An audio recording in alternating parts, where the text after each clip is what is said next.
Good evening, fellow punters. Mickey D back at you here. It's about 7:15 on Thursday evening with a few for Friday after another day that we took a few pound off them and pegged it into the wheelbarrow.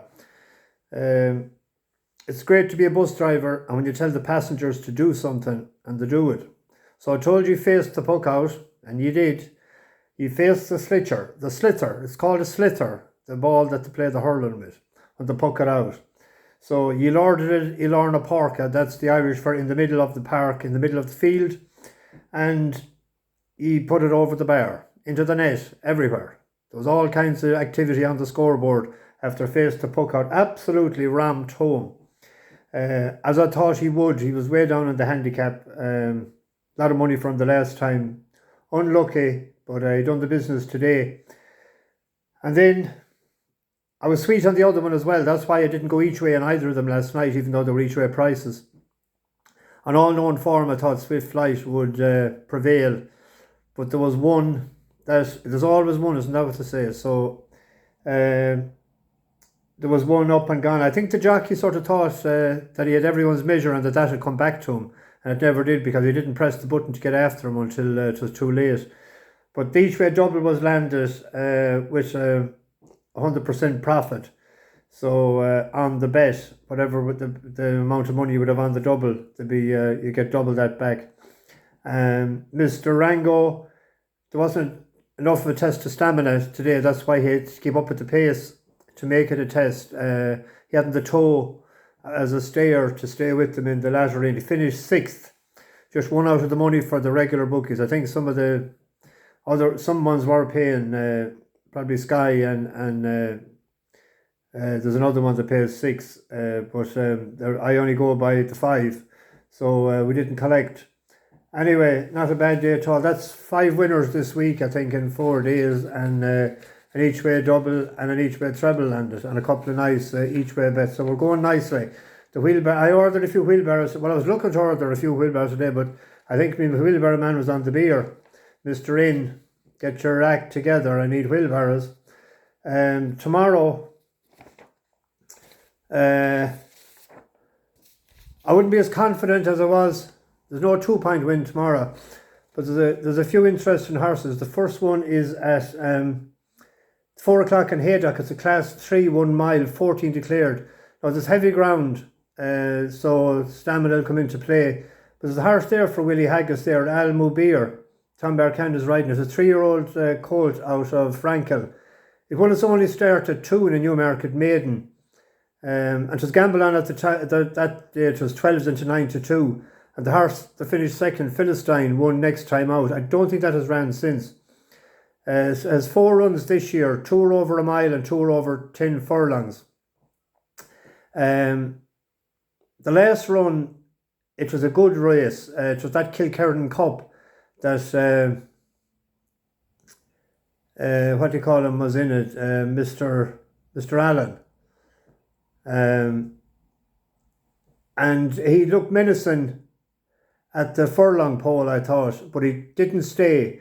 So they're dropping him back and trip from a mile back to a mile, and it might be worth the bet. It's a 5-1 shot, so let's go a pint each way. That's Al Mubhir in the 4 o'clock. In the 4:45, something similar as regards stepping back and trip. Tartan Chief, 4:45 at Newcastle, mile 2, 12 declared, class 4. Tartan Chief, trained by Paul Cole. Kevin Stott is riding. He's a fairly consistent beast. In the last 5 runs, he was third, second.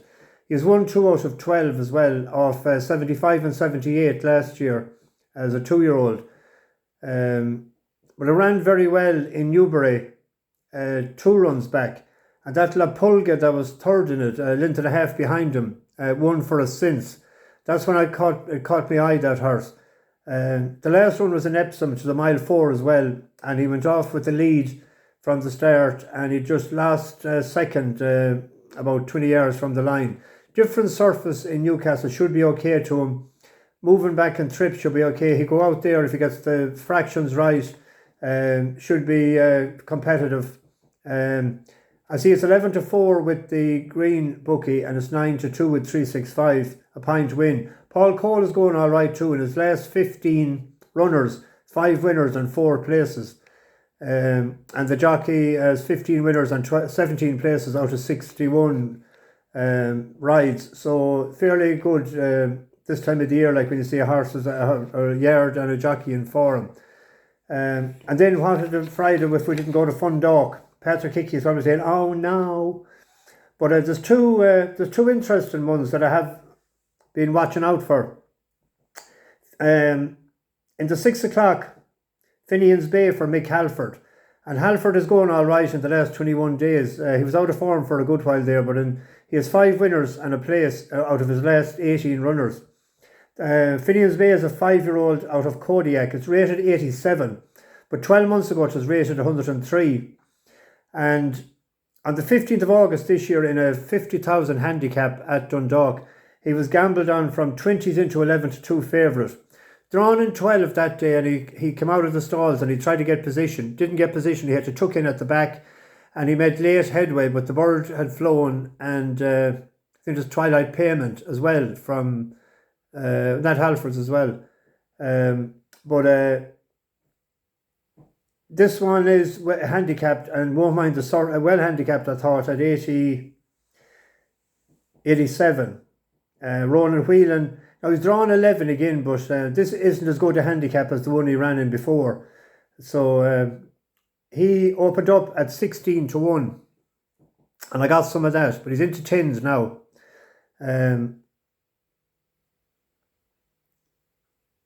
So a pint each way on that, 4 places at 10 to 1. And the 5:30 as well. I've had my eye on this lad for a while as well. Riccardi Medici, as for the same trainer, Halford, and he was out of form when he had a good run in Leopardstown in August, 4th of August. And he ran as green as grass. He's only ran about 6 times. He's out of no nay never. He'll relish the surface. He hasn't ran on it before. The best run that he had was on good ground, I thought, that day. I hope he has learned how to run better. He is... No, Finians Bay was 7 to 1. Excuse me. Finians Bay was 7 to 1. This is the one. Riccardi Medici was 16 to 1. He's into 10s. There's a horse in it there. There's a good bit of money for as well. Is in that race is one of O'Callaghan's. There was a lot of money for him last week. He was 16s into 11 to 2. I think it's between the two of them, but I would win for the outsider there of the two. There was a few newcomers on the bus there. Andrew Johnson, you're very welcome. Alex Anderson was in good form. Big Vicar and Dandy Man, the horse and the man, hopped on the bus yesterday, and he gave us a winner, Ruhol, last night at 7 to 1. He tipped it up at 5 to 1. And there was an interesting comment left the other night by Andrew Dunn. He tipped up or spoke about Gigi Kick. That's in the Everest on Saturday night. It's in Randwick, Australia. And it was 33s at the time, a quarter of the odds, 3 places. And it's into 22s now, a fifth of the odds, 3 places. Nature Strip, that won in Royal Ascot, is the favourite. He's going for 3 in a row on it. I looked at the videos of all these the other night, and that Gigi Kick is only a 3-year-old. It'd be interesting, Clive Williams, the jockey, what he came from the back in one race there, and he went from the front in another race. What tactics he'll do to try and beat Nature Strip. But I think that's on 1.5 on Saturday night. It'll be interesting. I'm going to watch that. Anyway, thanks for all the new subscribers. Like the video as well. I think it helps the channel. That's what everyone says. I keep forgetting to say it. And listen to the ads when you come on to watch the comments during the middle of the day as well. I want to get as much money as I can to give to after the end of the week. It doesn't be too much, but I'll add on a few pounds myself to bring it to a nice figure. I donated €50 to the Injured Jockeys Fund as well. And I sent an email to Sunflower, and I'm waiting for a reply back from them to see what's the way. I went on that website, but I couldn't see where there was a donate thing on it. But I'll take care of it, and I'll keep a copy of it. I better get in before the 10 minutes. Good luck. Adios.